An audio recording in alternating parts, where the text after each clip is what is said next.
It depends. I'll tell you how it works at Schwab, and I'll tell you how it works at other firms. So if you own a bond and you own a 10-year bond, and after 5 years you say, you know what, I want to maybe use this money for something else. You can place an order to sell that bond.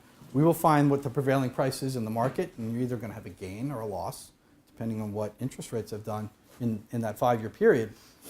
And then you are going to pay whatever that prevailing price is. At Schwab, we charge $1, what we call $1 a bond. So it's $1 per 1,000 that you buy or sell of a bond. And we're very transparent that way. We don't charge any other commissions or fees. It's that very simple formula, $1 per 1,000. And the most you'll ever pay to trade a bond at Schwab is $250. That's why it's a great place to start out investing, because you're not subject to additional commissions and hidden fees.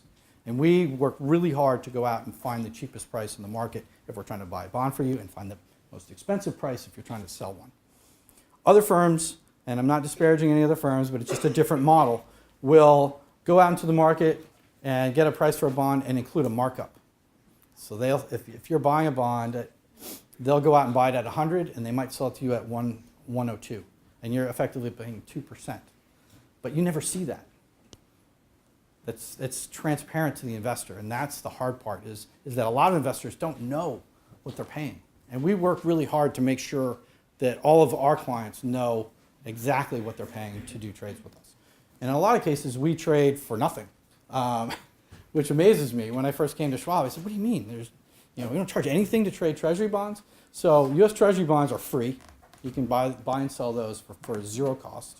And new issue certificates of deposit, you can also buy with no cost.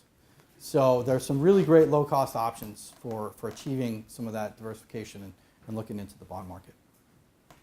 As you said, a bond is a loan.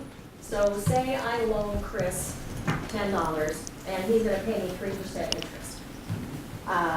So now I have a bond, and Chris, it's a contract that he's going to pay me 3% interest, and he's going to give my $10 back at some point, say a year. And say the interest rates right now are 2%. Inflation and interest rates are 2%. So I'm happy. I'm getting 3% and inflation is 2%. So that means my bond is actually valuable and probably cost me, well, it's at a good price. So then interest rates go up to 4%, and suddenly my 3% investment isn't looking very good. And so it's not worth as much. And so if I say, hey, Turin, would you like to buy this for $10? $10 and I'm getting 3% interest. Would you like to buy it? And they'll say, Turin would say, no, thanks, because I can get 4% someplace else. So then my bond is only worth, say, $9. Maybe Turin will buy it for $9.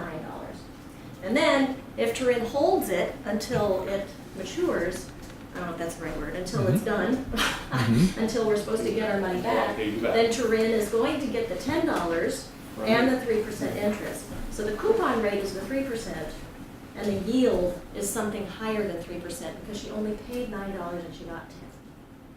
So to me, just with small amounts of money, and it makes sense. Yeah. So I hope that helps. And you had to price it lower to make it make sense for her from an investment Exactly. standpoint. That's Yeah. why the price of the bond Yeah.